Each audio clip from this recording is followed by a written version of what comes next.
ಬ್ರೇಕ್ನ ನಂತರ ಹಾಟ್ ನ್ಯೂಸ್ಗೆ ಸ್ವಾಗತ. ದೇವಯಾನಿ ಕೇಸ್ ಬಗ್ಗೆ ಖಂಡಿತವಾಗಿಯೂ ನೀವು ಕೇಳಿರಬಹುದು. ಭಾರತದ ಡೆಪ್ಯೂಟಿ ಕೌನ್ಸಿಲೇಟ್ ಅಮೆರಿಕದ ರಾಯಭಾರ ಕಚೇರಿಯಲ್ಲಿ ಕೆಲಸ ಮಾಡ್ತಾ ಇದ್ರು. ಅವರನ್ನು ತುಂಬ ಕೆಟ್ಟದಾಗಿ ಅಮಾನುಷವಾಗಿ ನಡೆಸಿಕೊಳ್ಳಲಾಯಿತು ಅಂತ, ಮನೆ ಕೆಲಸದವರಿಗೆ ಕಡಿಮೆ ಸಂಬಳ ಕೊಟ್ಟರು ಅನ್ನುವಂಥ ಆರೋಪದಲ್ಲಿ ನಡು ರಸ್ತೆಯಲ್ಲಿ ದೇವಯಾನಿ ಅವರನ್ನು ಬಂಧಿಸಿ ಕೈಗೆ ಕೋಳ ಹಾಕಿ ವೇಶ್ಯೆಯರು ಮತ್ತು ಮಾದಕ ವ್ಯಸನಿಗಳ ಮಧ್ಯದಲ್ಲಿ ಇಡಲಾಯಿತು ಅನ್ನುವಂಥದ್ದು. ಮೊಟ್ಟ ಮೊದಲನೇ ಸಲ PV ನರಸಿಂಹರಾವ್ ಅವರ ಗನ್ಮ್ಯಾನ್ ಅವರ ಜೊತೆ ಕೆಟ್ಟದಾಗಿ ನಡೆದುಕೊಳ್ಳಲಾಯಿತು ಅನ್ನುವಂಥ ಆರೋಪಗಳು. ನಂತರ ನಮ್ಮ ಮಾಜಿ ರಾಷ್ಟ್ರಪತಿ APJ ಅಬ್ದುಲ್ ಕಲಾಂ ಅವರನ್ನು ಅನುಚಿತವಾಗಿ ವರ್ತಿಸಿಕೊಳ್ಳಲಾಯಿತು ಅನ್ನುವಂಥ ಆರೋಪಗಳು. ಆನಂತರ ಶಾರುಖ್ ಖಾನ್ ಅವರನ್ನು ಕೆಟ್ಟದಾಗಿ ನಡೆಸಿಕೊಳ್ಳಲಾಯಿತು ಅನ್ನುವಂಥದ್ದು. ಈಗ ದೇವಯಾನಿ ಸರದಿ. ಯಾಕೆ ಅಮೆರಿಕ ಭಾರತೀಯ ರಾಯಭಾರಿಗಳು, ಸಾಂಸ್ಕೃತಿಕ ರಾಯಭಾರಿಗಳ ವಿಷಯದಲ್ಲಿ ಈ ರೀತಿಯಾಗಿ ನಡೆದುಕೊಳ್ತಾ ಇದೆ? ದೇವಯಾನಿ ಕೇಸ್ನಲ್ಲಿ ಆಗಿರೋದೇನು? ಒಂದ್ಸಲ ಈ ವರದಿ ನೋಡಿ. ದೊಡ್ಡಣ್ಣ ಅಮೆರಿಕ ಮತ್ತೊಮ್ಮೆ ತನ್ನ ದಾಷ್ಟ್ಯ ಮೆರೆದಿದೆ. ಭಾರತದ ಉಪರಾಯಭಾರಿ ದೇವಯಾನಿ ಖೋಬ್ರಾಗಡೆಯವರನ್ನ ಬಂಧಿಸಿ ಹೀನಾಯವಾಗಿ ನಡೆಸಿಕೊಂಡು 2.5 ಲಕ್ಷ ಅಮೆರಿಕನ್ ಡಾಲರ್ಗಳ ಜಾಮೀನಿನ ಮೇಲೆ ಬಿಡುಗಡೆಗೊಳಿಸಿದೆ. ಮನೆಗೆಲಸದ ಮಹಿಳೆಗೆ ಕಡಿಮೆ ಸಂಬಳ ಕೊಟ್ಟ ಆರೋಪ. ಪ್ರತಿ ಗಂಟೆಗೆ $9.75 ಸಂಬಳ ಕೊಡಬೇಕು. $3.31 ಸಂಬಳ ನೀಡಿದ ಆರೋಪ. ತಿಂಗಳಿಗೆ $4,500 ಕನಿಷ್ಠ ಸಂಬಳ ನೀಡುವುದು ಕಡ್ಡಾಯ. ಸಂಗೀತಾ ರಿಚರ್ಡ್ ಎಂಬ ಮನೆ ಕೆಲಸದಾಕಿಯನ್ನ ನೇಮಿಸಿಕೊಂಡಿದ್ದ ದೇವಯಾನಿ. ಅಮೆರಿಕದ ಈ ಕನಿಷ್ಠ ವೇತನ ನೀತಿ ಹಲವು ಟೀಕೆಗಳಿಗೆ ಗುರಿಯಾಗಿದೆ. ಭಾರತ ಸರ್ಕಾರ ತಮಗೆ ಕೊಡುವ ಸಂಬಳದಲ್ಲಿ ದೇವಯಾನಿ ಮನೆಗೆಲಸದವಳ ಸಂಬಳ ಕೊಡಬೇಕು. ದೇವಯಾನಿಗೆ ದೊರೆಯುವುದೇ $4,120 ಸಂಬಳ.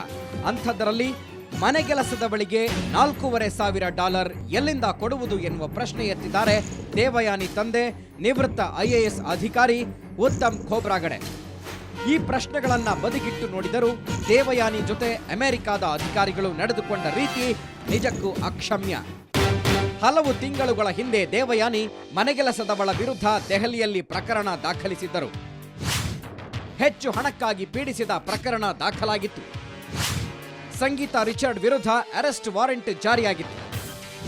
ಭಾರತದ ಹೊರಗಡೆ ಎಲ್ಲೂ ದೇವಯಾನಿ ವಿರುದ್ಧ ಪ್ರಕರಣ ದಾಖಲಿಸದಂತೆ ಸಂಗೀತಾಗೆ ನ್ಯಾಯಾಲಯ ಆದೇಶಿಸಿತ್ತು. ಈ ವಿಷಯವನ್ನ ಅಮೆರಿಕ ಪರಿಗಣಿಸಲೇ ಇಲ್ಲ. ಬೇರೆ ದೇಶದ ನ್ಯಾಯಾಂಗಗಳನ್ನ ಮೀರಿದ್ದು ತನ್ನ ವ್ಯವಸ್ಥೆ ಅಂದುಕೊಂಡಿದೆಯಾ ಅಮೆರಿಕ? ಒಂದು ವೇಳೆ ಭಾರತದ ನ್ಯಾಯಾಲಯದ ಆದೇಶಗಳಿಗೆ ಅಮೆರಿಕದಲ್ಲಿ ಬೆಲೆ ಇಲ್ಲ ಅಂತಾದರೆ ಕೊನೆಯ ಪಕ್ಷ ವಿಯೆನ್ನಾ ಒಡಂಬಡಿಕೆಯ 41ನೇ ಕಲಂಗಾದರೂ ಗೌರವ ಕೊಡಬೇಕಾಗಿತ್ತು. ಅದರ ಪ್ರಕಾರ ರಾಯಭಾರ ಕಚೇರಿಯ ಸಿಬ್ಬಂದಿಯನ್ನ ಗಂಭೀರ ಆರೋಪದಡಿ ಮಾತ್ರ ಬಂಧಿಸಬಹುದು. ಆ ಪ್ರಕ್ರಿಯೆ ಗೌರವಪೂರ್ಣವಾಗಿರಬೇಕು. ಆದರೆ ದೇವಯಾನಿ ವಿಷಯದಲ್ಲಿ ಆಗಿದ್ದೇ ಬೇರೆ. ಮಗಳನ್ನ ಶಾಲೆಗೆ ಬಿಡಲು ಹೋಗಿದ್ದ ದೇವಯಾನಿ ಏಕಾಏಕಿ ಬಂದು ಅಡ್ಡಗಟ್ಟಿದ ಪೊಲೀಸರು. ನಡು ರಸ್ತೆಯಲ್ಲಿ ಕಾರಿನಿಂದ ಇಳಿಸಿ ಕೈಗೆ ಕೋಳ ತೊಡಿಸಲಾಯಿತು. ಬಂಧಿಸಿ ಅರೆಬೆತ್ತಲೆಗೊಳಿಸಿ ತಪಾಸಣೆ ನಡೆಸಲಾಯಿತು. ವೇಶ್ಯೆಯರು, ಮಾದಕ ವ್ಯಸನಿಗಳಿದ್ದ ಸೆಲ್ನಲ್ಲಿ ಕೂಡಿ ಹಾಕಲಾಯಿತು. 6 ಗಂಟೆಗಳ ನಂತರ ಜಾಮೀನಿನ ಮೇಲೆ ಬಿಡುಗಡೆ ಮಾಡಲಾಯಿತು.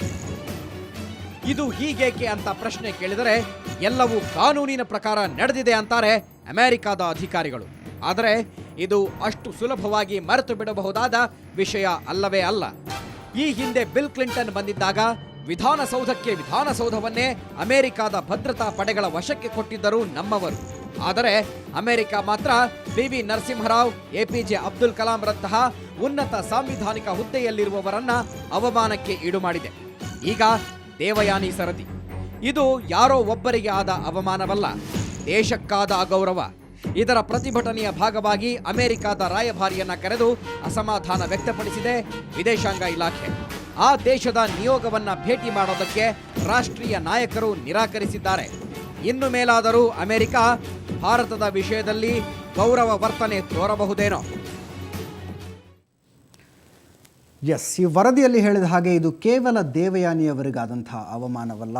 ದೇವಯಾನಿ ಅಮೆರಿಕದಲ್ಲಿ ಭಾರತವನ್ನು ಪ್ರತಿನಿಧಿಸ್ತಾ ಇದ್ದಂಥವರು, ಭಾರತದ ರಾಯಭಾರ ಕಚೇರಿಯ ನೌಕರಸ್ಥೆ ಆ ಹೆಣ್ಣುಮಗಳು, ಡೆಪ್ಯೂಟಿ ಕೌನ್ಸಿಲೇಟ್ ಆದಂಥವರು. ಆ ಕಾರಣದಿಂದಾಗಿ ಇದು ಇಡೀ ಭಾರತಕ್ಕೆ ಆದ ಅವಮಾನ ಅನ್ನುವಂಥ ವಿಷಯ. ಈ ವಿಷಯದ ಬಗ್ಗೆ ನಮ್ಮ ಜೊತೆ ಮಾತನಾಡೋದಕ್ಕೆ ಹಿರಿಯ ಸಾಫ್ಟ್ವೇರ್ ಉದ್ಯೋಗಿ ಮತ್ತು 20ಕ್ಕೂ ಹೆಚ್ಚು ದೇಶಗಳನ್ನು ನೋಡಿರುವಂಥ ಮತ್ತು ಅಲ್ಲಿದ್ದಂಥ ಗಿರೀಶ್ ಹಂಪಾಳೆ ಅವರಿದ್ದಾರೆ. ಗಿರೀಶ್, ಕಾರ್ಯಕ್ರಮಕ್ಕೆ ಸ್ವಾಗತ. Welcome to the show. Thank you. ನಮಸ್ತೆ. ಗಿರೀಶ್ ಅವರ ಜೊತೆ ನಾನು ಚರ್ಚೆನ ಮುಂದುವರಿಸ್ತೀನಿ. ಬಹಳಷ್ಟು ಇಂಟ್ರೆಸ್ಟಿಂಗ್ ವಿಷಯಗಳನ್ನು ಮಾತನಾಡೋದಕ್ಕಿದೆ. ಅಮೆರಿಕದಲ್ಲಿ ಭಾರತೀಯರನ್ನು ಹೇಗೆ ನಡೆಸಿಕೊಳ್ಳಲಾಗುತ್ತೆ ಅನ್ನುವಂಥದ್ದು, ಅದರ ಜೊತೆಗೆ ಪಾಕಿಸ್ತಾನಿಯರನ್ನು ಹೇಗೆ ನಡೆಸಿಕೊಳ್ಳಲಾಗುತ್ತೆ ಅನ್ನೋ ವಿಷಯದ ಬಗ್ಗೆ ಕೂಡ ನಾನು ಮಾತಾಡೋದಕ್ಕಿದೆ. ಆದರೆ ಅದಕ್ಕಿಂತ ಮುಂಚೆ ಹಾಟ್ ನ್ಯೂಸ್ನಲ್ಲಿ ಒಂದು ಸಣ್ಣ ಬ್ರೇಕ್.